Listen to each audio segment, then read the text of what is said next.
Jadi ini dia Redmi Note 15 Pro Plus dan gua akan ngebantu kalian cari tahu bedanya HP ini sama versi tahun lalu ya. Seberapa worth it ini handphone buat dibeli. Kalau lu malas nonton video gua yang maunya cepet doang, ya gua kasih deh jawabannya. Yang tentunya tetap worth it. Bukan karena ya gua asal bilang worth it aja ya, tapi selama gua mengecualikan soal harganya yang sampai saat gua buat video ini belum rilis barang ini, HP ini ya nggak di downgrade sama si Redmi. Bener-bener diimprove apa yang belum dipunyain sama HP tahun lalunya. Ya walaupun gue sendiri bisa jamin sih ya, video ini bakal tayang setelah launch juga. Jadi ya lu bisa lihat harganya di sini ya. Dan lu pikir-pikir lagi aja ya, semoga aja sih masih sama. Gak ada naik ataupun ya naiknya pun juga sedikit aja. Dan buat teman-teman yang pengen tahu handphone ini lebih dalam, jadi ya selamat datang di channel Nyantai. Dan gue akan bahas ini secara cepat agar lu bisa cepet-cepet beli handphone ini. Hal yang menarik ketika gue pegang handphone ini, pertama dari desainnya, walaupun stylenya masih sama seperti tahun lalu, namun sekarang sisi sampingnya menjadi flat dan style kameranya itu dibuat lebih kalem tanpa ada gimmick-gimmick lagi ya. Mungkin banyak yang komplain kali ya sekarang, orang-orang makin paham tipe kamera itu seperti apa, ya mana yang kepake. Jadinya sekarang cuma ada dua sistem kamera aja, terus back panelnya nggak ninggalin sidik jari. Jadi lebih to the point aja, malah menurut gua ini lebih bagus sih. Cuma secara personal gue masih prefer untuk mid range ini di posisinya tuh di pojokan kanan aja gitu ya, kecuali memang ya mau fokus di kameranya. Kayak varian Xiaomi 15T sih itu pas bentuknya ya. Jadi menurut kalian gimana sama desainnya yang diubah sedikit ini? Better atau gimana nih? Diskusin aja di bawah. Oke? Atau biar makin menarik deh, handphone ini tetap punya berat yang sedikit sama kayak sebelumnya, tapi kalau dari segi ukuran jelas jadi lebih besar. So dari teknologi yang udah ada nih ya, Redmi bisa kasih dimensi diagonal layar yang lebih besar dan lebih nyaman buat digunakan tanpa ada korbanin lu bawa-bawa yang makin berat. Bahkan upgrade ketahanan sekarang pun jadi IP68 plus IP69K juga. Jadi makin tahan air di tekanan tinggi sama suhu yang lebih ekstrim juga nih. By the way, kira-kira ada nggak sih yang dikorbanin ya? Ya sejauh ini sih ya gue belum lihat ya, kayak di layarnya walaupun lebih gede sekarang ya masih sama-sama bagus. 6,83 inci AMOLED 1,5K Crystal Res 120Hz dan juga udah pakai Corning Gorilla Glass Victus 2. Udah standar layar bagus lah. Level flagship punya yang bahkan lu pakai buat nonton, main game dan pakai di luar ruangan aja udah aman banget. Dan sedikit ada upgrade juga di peak brightness-nya, ini sekarang jadi 3200 nits dan juga PWM dimming-nya menjadi di 3840 Hz ya. Yang intinya lu pakai ini udahlah aman mata lu buat di waktu yang lama di penggunaan area gelap pun juga lebih aman.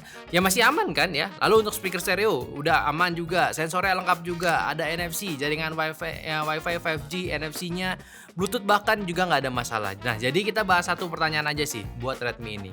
Kenapa masih gunain HyperOS 2? Nggak sekalian aja gitu pakai HyperOS 3 biar update-nya makin lama lagi. Padahal kan udah rilis tuh versi barunya. Di 15 Ultra kita aja udah HyperOS 3 juga. Jadi kenapa nih belum kebagian secara out of the box-nya? Harus nunggu lagi tuh otanya.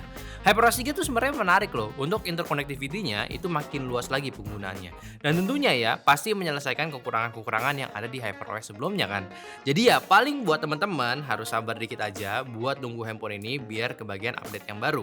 Dan sebenarnya sih HyperOS ini udah cukup oke lah buat lu gunain sehari-hari. Memang kalau ngeliat hype yang ada, HyperOS ini agak tenggelam ya hype-nya. Tapi ya bukan karena jelek. Kayak iklan aja deh, ini udah cukup minim, bahkan tergolong nggak ada. Kayak tinggal lu matiin notifikasi aplikasi bawaan, udah aman. Dan bloatware pun lu juga bisa hapus-hapusin yang terasa nggak penting juga. Menurut gue sih ini udah sangat aman banget lah. Karena kata-kata redundant tuh ya. Dan gue masih bingung sih, malah lu bilang ini kalau OS tuh masih beriklan terus gitu. Kayak semua handphone gitu ya pasti bakalan ada kalau lu nggak matiin notif yang nggak pentingnya kan. Tapi asli sekarang udah tambah smooth lagi, selain dari upgrade OS-nya pun, tapi dari segi penggunaan handphone ini udah sangat ya udah checklist lah untuk dimasukin di posisi sebagai handphone all-rounder. HP kasual, HP yang cocok dibawa di segala kondisi. Nah, soal Snapdragon 7S Gen 4 yang di-upgrade dan dipasangkan ke handphone ini, sebenarnya sih ini varian refresh dari Snapdragon aja yang udah bagus. Pertama, yang perlu lo tahu ini udah pakai Cortex A720 sama A520 sebagai core di dalamnya, which is ini udah nggak main A78 ataupun A55 lagi. Dan 7S Gen 4 pun juga punya speed core yang lebih tinggi dibanding sebelumnya. Tentu nggak sesignifikan itu peningkatannya dari yang sebelumnya, ya yaitu si Redmi Note 14 Pro Plus ya. Namun ini lebih ke optimisasi yang tetap baru, jadinya lu tidak akan merasakan feel yang kurang pas dari generasi sebelumnya.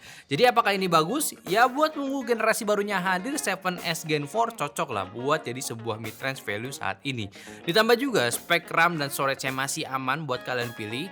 Gua rasa handphone ini bisa lu gunain dengan tenang tanpa harus hadepin yang namanya lag, kecuali ya lu rencana install banyak aplikasi dan jalan semua di background nggak jelas ya. Tapi seperti biasa juga lu bisa lihat ya peningkatan chipset ini dan dibandingkan dengan chipset pendahulunya naik sebesar apa. Bisa nih buat jadiin acuan aja. Tapi kalau lu udah paham ya aman banget sih sebenarnya. Nah, tipis-tipis gamenya juga biar lengkap ya, langsung aja nih. Kayak di game Mobile Legends di settingan grafik ultra, frame rate-nya super, main selama 30 menit, baterai berkurang 6% dan FPS-nya yang kita dapat di 87. Suhunya yang tertinggi itu cuma di 36 derajat Celcius. Nah, kalau buat Mobile Legends menurut gua masih ada yang perlu dioptimis lagi. Soalnya handphone ini 90 FPS itu masih ya kurang stabil lah. Terutama kalau lagi banyak hero yang pakai skin dengan efek yang rame plus kontes 5 lawan 5 terkadang ngebikin FPS-nya itu naik turun.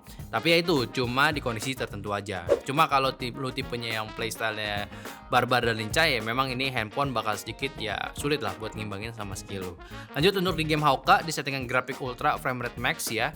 Main selama 39 menit, baterai berkurang di 7% dan average power 3,64 dan juga average FPS dapat di 114 dengan suhunya cuma di 37 derajat Celcius. Nah, pas main Hauka, suhu dan konsumsi dayanya agak sedikit naik dibandingin tadi, tapi seenggaknya di sini lu udah dibolehin untuk pakai settingan frame rate 120 fps. Jadi wajar agak boros dan secara gameplay masih sama kayak game sebelumnya.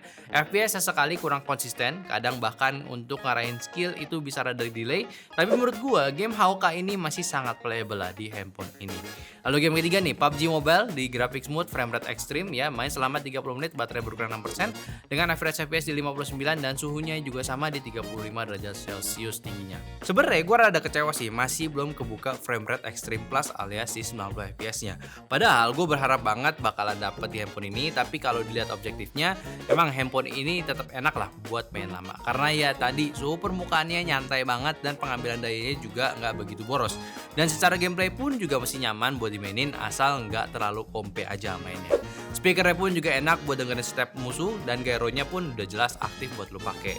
Kalau game Delta Force nih, di settingan grafik smooth, frame rate ultimate 60 fps dan main selama 30 menit, berkurang baterainya di 7% dengan FPS yang kita dapat di 50 derajat FPS di rata-ratanya dan depannya itu di 36 dan 37 derajat Celcius belakangnya. Nah, buat di game di Delta Force ini, gua lumayan suka sama gameplay yang dikasih dari handphone ini. Malah nggak expect karena dari 3 game sebelumnya FPS-nya ini lebih stabil, nggak ada frame yang ngedrop, suhunya dan juga dayanya yang keluar itu juga nggak terlalu signifikan. Kalau ditanya kekurangannya ya tetap ada sih sebenarnya. Kayak misal nih settingan frame rate 90 fps-nya yang tadi belum kebuka.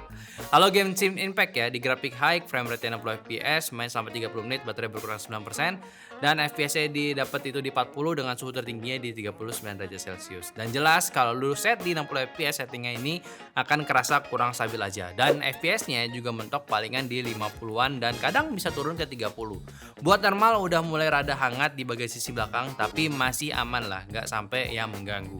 Untuk daya yang dikeluarkan pun juga banyak, udah lumayan banyak juga ya, tapi gue masih mewajarkan juga soalnya kita mainnya ini di settingan high dengan harapan bisa jalan di frame rate 60 fps. Tapi karena handphone ini ternyata punya performance yang agak kurang stabil di settingan high, mungkin akan lebih oke ya, kita saranin juga lu untuk turunin egonya ke grafik medium biar dapetin sweet spotnya. So yang bisa diambil simpulan buat game test di handphone ini tuh ya sesuaiin aja sama settingannya. Ini kita sengaja push semuanya ke settingan yang rata kanannya biar tahu aja selancar apa si chipset yang barunya ini. Cuma memang beberapa hal Redmi ini masih ada potensi buat naikin performance-nya dari optimisasi OS-nya, dari update dan juga lagi-lagi karena ini masih level mid range yang value ya masih aman sih kecuali udah di level 7 Gen 4 punya. Nah sekarang ya satu hal yang menarik juga dan ini nggak kalah menarik juga yaitu di bagian kameranya. One of the best upgrade yang gua kira nggak ada upgrade sama sekali. Nggak tahu ini efek chipsetnya atau tuningan khusus yang dibikin sama Redmi-nya juga yang mungkin aja dari flagship ke T dan turun ke sini gitu ya. Ini hasilnya jauh lebih bagus ya. Dan langsung aja kita compare sama generasi lamanya yang speknya pun kurang lebih sama. 200 megapiksel kamera utamanya, lalu ultrawide 8 megapiksel dan nggak ada kamera gimmicknya nih sekarang. Dan lu bisa lihat nih dari warna, detail dan juga dynamic range yang dikasih sama Redmi Note 15 Pro Plus ini bener-bener upgrade banget. Hasilnya jauh jauh lebih baik. Gak pucat warnanya, bahkan saturasinya gua rasa ini di level yang pas buat handphone mid-range.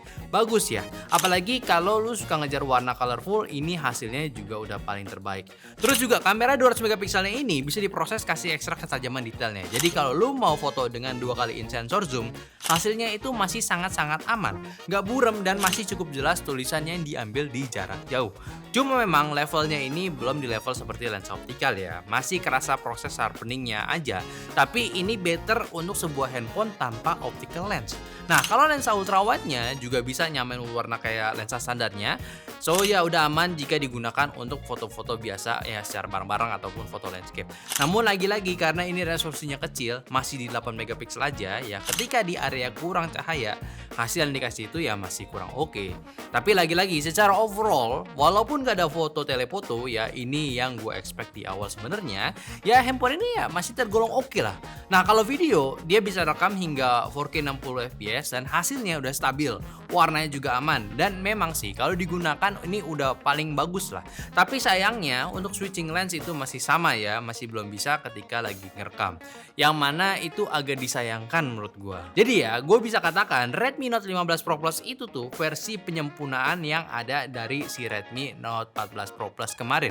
Secara fitur mungkin gak kerasa beda, tapi ini di upgrade. Yang jelas kontras upgrade-nya itu ada di baterai yang lebih gede dan juga durabilitas handphone yang udah makin kuat. Memang bukan hal yang utamanya, tapi buat nyamain level dengan standar handphone yang sekarang jualan baterai dan juga durabilitas, gua rasa Redmi bisa main aman. Ditambah pemanis tambahan seperti upgrade chipset, tuningan kamera diperbaiki lagi, dan tentunya out of the box-nya udah HyperOS 2. Not so bad, tapi cukup buat jadiin standar handphone all-rounder yang pas. Dan dari gua sih sangat berharap ya harganya itu nggak beda dari sebelumnya. Atau ya kalau naik ya kisaran 500.000 itu masih aman lah. Soalnya ekspektasi gue itu cukup tinggi ya buat Redmi bisa kasih dobrakan yang gila di tahun ini. Tapi rasanya ini agak sedikit ngerem ya kelihatannya. Dan main-main dengan sangat aman buat mereka hadapin fenomena kelangkaan hardware. Coba aja bayangin kalau mereka kasih dobrakan sekarang, harganya itu jelas bakalan to the moon gitu. Dan gua nggak bisa bayangin kalau Redmi harganya itu bener-bener nyerempet sama harga Xiaomi 15T. Jadi well done lah buat Redmi Note 15 Pro Plus. Tinggal kita tunggu aja si HyperOS 3 yang akan hadir di handphone ini. Gue yakin potensinya bakal lebih keluar saat setelah update. Setuju nggak? So mungkin itu aja bahasan gue dari Redmi Note 15 Pro Plus ya. Silakan aja kita diskusin ya. Kalau lu suka sama handphone ini ya silakan komen. Kalau lu masih nggak suka coba cerita aja bagian mana ya lu nggak suka sama handphone ini. Tapi kalau lu mau beli langsung aja cek di deskripsi ataupun cek YouTube Shopping kita karena kita udah pilihin toko terbaik buat kalian beli handphone ini. Dan jangan lupa juga untuk follow semua sosial media kita ada di Instagram, TikTok, Facebook, Discord yang semua link ada di deskripsi, dan juga sampai jumpa di video nyata selanjutnya. Bye.